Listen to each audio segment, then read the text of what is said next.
welcome back to another class day. Today we're going to take a look at Boone Creek. Now this is the first of 2 days taking a look at the natural or physical landscape of southern Appalachia. Today we're going to take a look at Boone Creek and the transformation of a mountain trout stream into a urban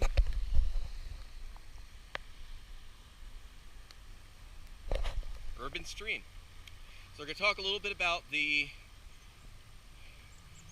physiography and hydrology of Boone Creek. We're also going to talk a bit about the history of Boone Creek. And then I want to take you on a brief tour of some of the more recent changes in the topography and landscape surrounding Boone Creek itself.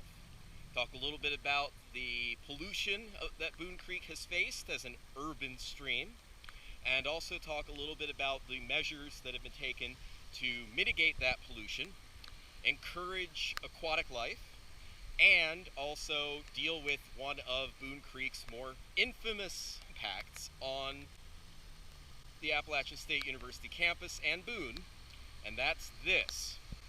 On screen right now you're looking at some images of flooding on Boone Creek, which gave River Street a whole other meaning.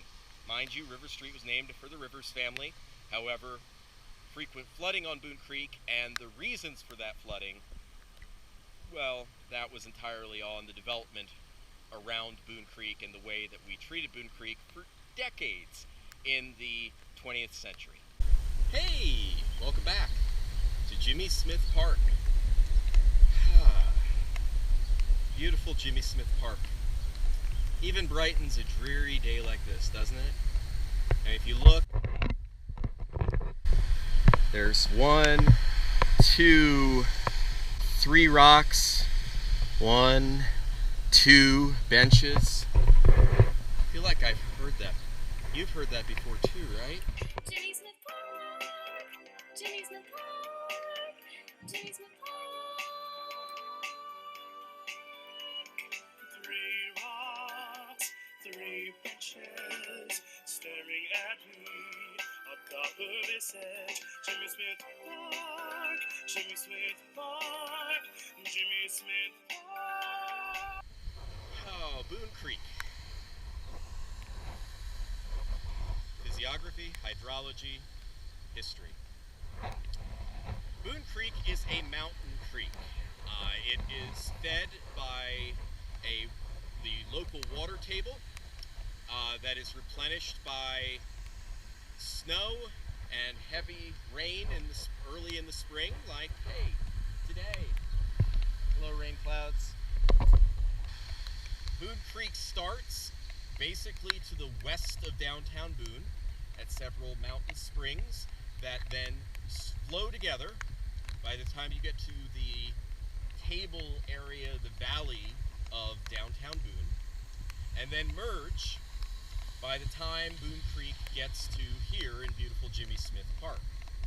East of here, over in Durham Park, a second branching set of mountain spring-fed streams joins Boone Creek as Boone Creek continues to flow through campus along River Street, under River Street, and then down Blowing Rock Road until far to the southeast joins with a tributary of the New River, right around where we built the hydroelectric plant back in the 19-teens.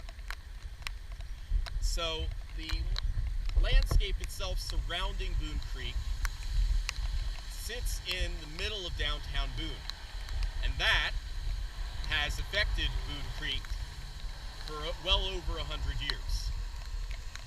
The rich bottomlands fed by Boone Creek were choice settlement areas in the late 1700s, early 1800s, and the landowners that lived along Boone Creek, like the Hardens and the Howard family and the Council family, took advantage of this for their plantings, for their crops, and for their enslaved workers. By the middle to late decades of the 19th century, right around the Civil War, however, Boone Creek started to take on a new landscape feature, and that was light agriculturally based industry. Boone Creek was the site of a mill, a grist mill, for grinding corn, owned by, eventually, Daniel B. Doherty. By the point that Daniel B. Doherty owned the mill, Boone had become the town of Boone and the county seat for Watauga County. That meant not only could you come to Boone from the surrounding area as a farmer, you could come to Boone to take care of selling your crops and bringing your corn or wheat to the mill for grinding. Because Boone became the county seat, soon the business that was transacted in Boone meant that Boone became a hub for transportation, for agricultural goods going out of the Watauga County area, as well as for household wares and other products coming into Boone. And the area that became the choice spot for warehouses and distribution centers was basically the bottomlands immediately along Boone Creek. By the late 19th century and early 20th centuries, photographs of the area around Boone Creek show warehouse after warehouse after tobacco warehouse. And then, by the 19-teens and 20s, something new appears by Boone Creek. If you all remember early in the semester, in our class, we went exploring the changing architecture downtown. And it is raining. I may get an umbrella soon. And one of those locations we took a look at is right across the street there, the George G. Beasley Media Complex facade. Yes, train depot. Because BB and Dee Dee Doherty and a group of Watauga businessmen invested in a narrow gauge railroad that already existed as part of the East Tennessee and Western North Carolina railroad system that was built for extractive industry purposes, shipping lumber out of Western North Carolina's forests down towards Cranberry, North Carolina, and Shoals Mills. That railroad ran to Boone to carry passenger service as far away as Johnson City, Tennessee, and that became affectionately known as Tweetsie. Tweetsie ran along River Street, along the Boone Creek floodplain, until 1940, when floods ended the Boone train service. A hurricane that stalled over western North Carolina brought 13 inches of rain in 3 days. Landslides, mudslides, fallen trees, road closures, and ultimately the destruction of a trestle bridge that the railroad depended on. And now by 1940, local rail service was competing with more efficient automotive service as well as bus transportation. I'm getting my umbrella now, thank you. Here we go. A little bit drier. All right, so once railroad service ended to Boone, the depot on Depot Street and River Street became a Greyhound bus terminal, so it continued its function as a depot. Now, Boone Creek faced changes as Boone grew into the community we see today. If you remember our downtown tour, we talked about the different phases of commercial building construction in downtown Boone, very much driven by the growth of Appalachian State University. But through the 1940s and into the 1950s, most of downtown Boone's commercial strip along King Street took shape, with spillover effects to businesses stretching down Water Street, Depot Street, and Appalachian Streets, past Howard Street in some cases. That meant that Boone Creek became pretty much in the middle of a growing mountain town that Boone has been. That brought significant challenges as well. Among those challenges were pollution and physical changes to the flow of the creek. Pollution, if you step foot in the creek today, and yes, this GoPro was in the creek at the start, and I stuck my hand in there, lead, mercury, fecal coliform bacteria, runoff from motor oil and automotive coolant, all flowing through Boone Creek. Some of the fecal coliform bacteria, that's basically a bacteria that loves poop, by the way, is not only flowing out of leaky sewer systems in the area, it's also flowing from historic sources, such as old septic tanks. Boone Creek has been facing decades of urban pollution. Also, Boone Creek had, and still does, face some fairly significant challenges by the construction that's occurred along its banks. For instance, in the 1950s and 60s, if you were on campus, you sometimes referred to Boone Creek as Kraut Creek. Why? Thinking, Kraut Creek. Maybe German families like the Moretz family in Boone. Joseph, mountaineer. Joseph, that sounds German. No, it actually was because of a sauerkraut plant.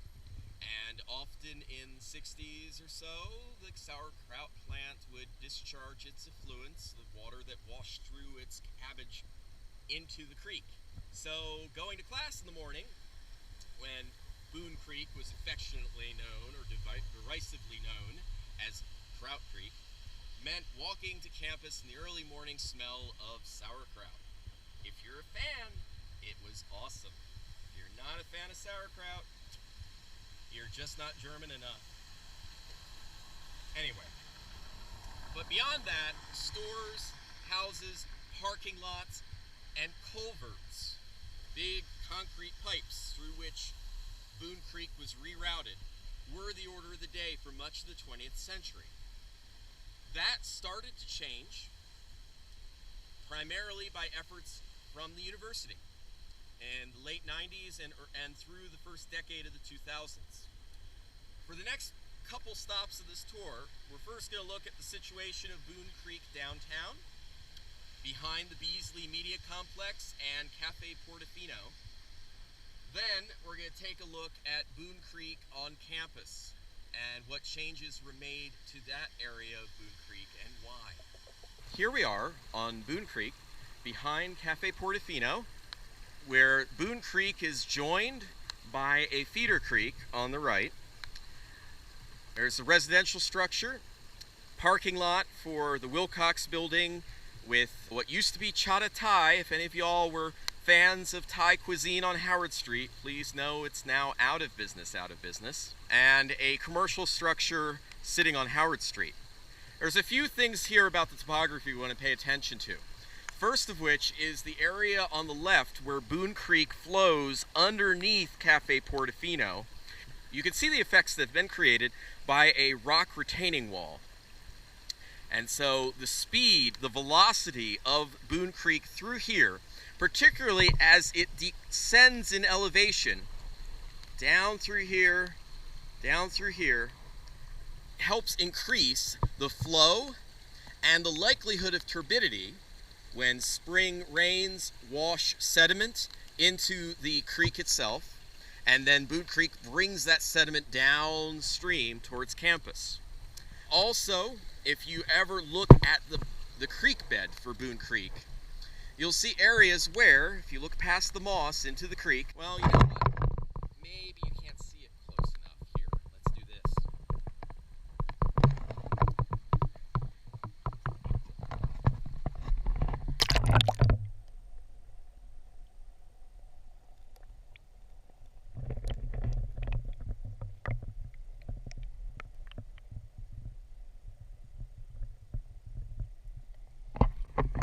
All right, you're back? Okay, you're back. Hold your breath, right? 10 seconds at least? Good deal. All right, so much of Boone Creek is in a degrading phase, where the creek's water, the velocity of the water, has been for decades eroding down, washing out all that sand and sediment, and moving that sediment downstream. The natural process for the creek is to overflow its banks in high volume events like heavy rains or spring snow thawing and runoff. That then deposits that sediment onto the banks of the creek. Now, if you're an urban creek, you have folks who've gone along and placed blocks and concrete along your sides, and already in an area where the natural, quote-unquote, natural topography is sloping down to your creek. Where is that excess water going to go? Where is that excess sediment load going to go? Now, one of the things the university has been good at has been trying to daylight or open up Boone Creek and restore Boone Creek with riparian habitats or small trees, shrubs along the creek banks itself. It helps stabilize the creek and also provides needed shade for aquatic life.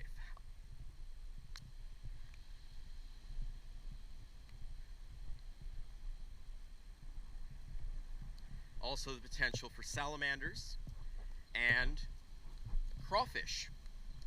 Now at this location you can see what seems to be, oh, it's not impacted by humans, it looks pretty natural, it's very nice. But look where I'm standing, and then start to look under here, and hold on a minute, those boards don't look quite natural.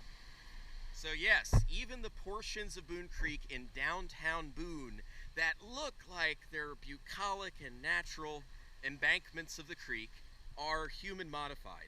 In the case of where I'm standing, we are looking at fill, dirt and sediments and rocks that have been dumped from elsewhere in the construction of the Beasley Media Complex building.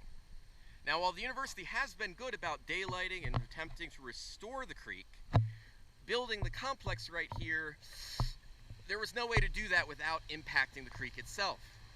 Now, what you see here in front of you, this concrete berm, earth and concrete berm, and then a depression back here is an attempt to control flooding from Boone Creek by creating a catchment basin for any occasions where Boone Creek is significantly overflowing and would threaten the parking garage for the Beasley Media Complex. Now, past this area, Boone Creek enters a place where commercial businesses from the early to mid-20th century directly impacted the creek. Their foundations, concrete, right up against the flow of the creek itself, and then channeling the creek over underneath Depot Street beneath that bridge, back towards beautiful Jimmy Smith Park. Now what we want to do next is go from here in downtown Boone to behind the varsity gym, where the university in the late 90s, early 2000s started to work on restoring the creek. Let's see what that looks like and why. All right, here we are back at another spot on Boone Creek.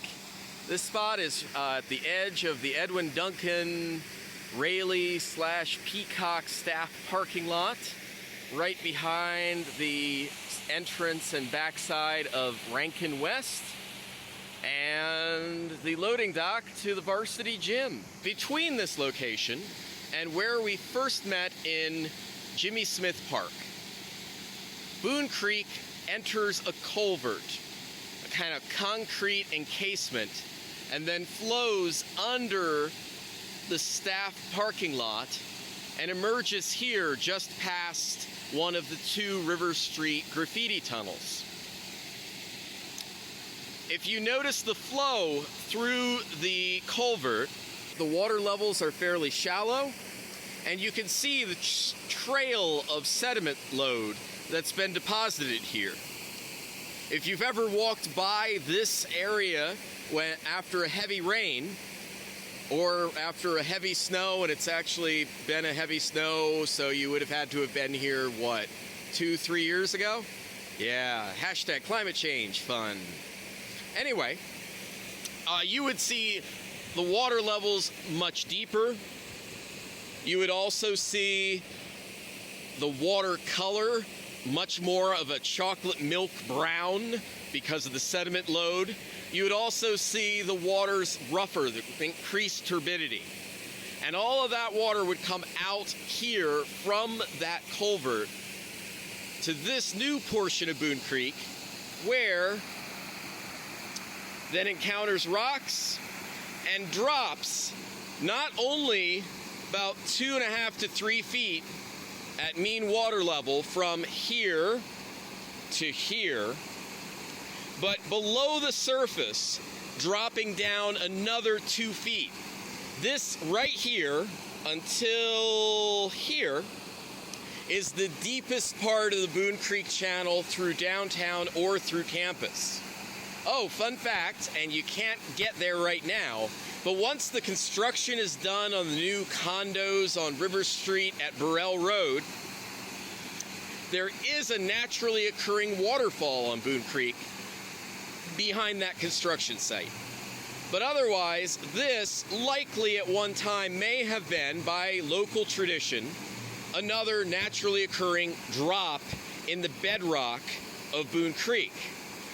There is a photo, and I'll put it on screen. Yes, the Doherty Mill, allegedly, was probably located at a drop in the elevation of Boone Creek, which has been traditionally associated with this spot. Now, of note, up the hill is beautiful, beautiful Justice Hall, which, if all goes according to plan, what goes according to plan these days, you ask? But if all goes according to plan from the before time, that building will be gone and replaced with a beautiful new structure. Maybe by the time y'all get back to campus, that building may not be there. But from our experience of the last Great Recession, I'm gonna put my money on beautiful Justice Hall continuing to serve the App State campus for at least 5 more years, maybe. We'll see. But more importantly than just Justice Hall is that across the street was supposed to be the site where, by tradition, the Howard family cabin stood, and where Daniel Boone spent the night more than once, by tradition. Right near one of the natural drops and pooling areas of Boone Creek, possibly providing, during mountain trout spawning seasons, a ready supply of fish. And now if you look down this direction, you'll see a very different stream than what you saw right here. Basically, beginning with planning in the late 90s and through the first decade of the 2000s, Appalachian State University worked to daylight or open up Boone Creek. Now, this daylighting effort was to provide a more natural aquatic habitat, as well as to mitigate flooding that was very frequent of Durham Park, Boone Creek, the staff faculty parking lot, etc. Now, there's a few features of this daylighting effort we're going to take a look at in this video. Forgive foliage, buds and branches in the way from some birch trees and other shrubbery along the backside of the varsity gym. But first, if you notice, there's still, despite the daylighting efforts and efforts to naturalize the banks of Boone Creek, there's still the necessity of creating the embankments to stabilize the creek, especially along the River Street side of the creek itself. Because before the 2010s, and this project was completed, I'd say 2012, 2013, this area was facing significant downslope erosion and collapse. So you don't want that at River Street. Also, as we move over here, the River Street parking garage in view.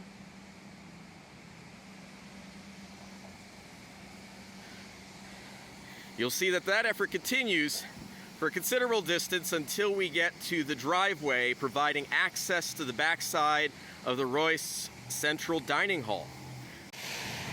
All right, here's our next stop. This is information about the Boone Creek Stream Restoration and Enhancement Project that was undertaken by the university with state support from the North Carolina Department of Transportation, the National Committee for the New River, and the Clean Water Management Trust Fund. I apologize, as despite things around here being on pandemic lockdown, there's a considerable amount of traffic on River Street. So perhaps some things never change. Anyway, what's helpful in this sign are some of the before features. Basically, in the stretch of Boone Creek between the outlet of the culvert next to Rankin Science West and the backside of the Royce Central Dining Hall, the south side embankment of Boone Creek through 2012-2013 and the completion of this project segment was basically eroding. You were having collapsing hill slope, which you don't want on poor old River Street here. Here's another view of that collapsing embankment and the erosion that was occurring, and both alluvial by the water force of Boone Creek itself and colluvial collapse, gravity and downslope collapse all along the River Street side. So what that bank stabilization became was something like this that provides a channel for Boone Creek as well as an overflow channel before any amount of overflowing water from Boone Creek during heavy rainfall events or springtime snow runoff could reach up to the bank right immediately below River Street. So what you're going to be facing if you're... Where am I? Really? It's over here? No, it's over here. So, if you're in my class, that's the video portion of today's activity. What I will ask you to do is to use Google Earth in a project that's going to try to map out Boone Creek. Where does it come from? Where does it go? And what changes does it have in elevation? And how many buildings do we see, not just downtown, but also along Blowing Rock Road, that are directly impacting the creek's flow itself? Which buildings are, like Cafe Portofino at our second stop, right on the creek? So, in the meantime, take care of yourselves.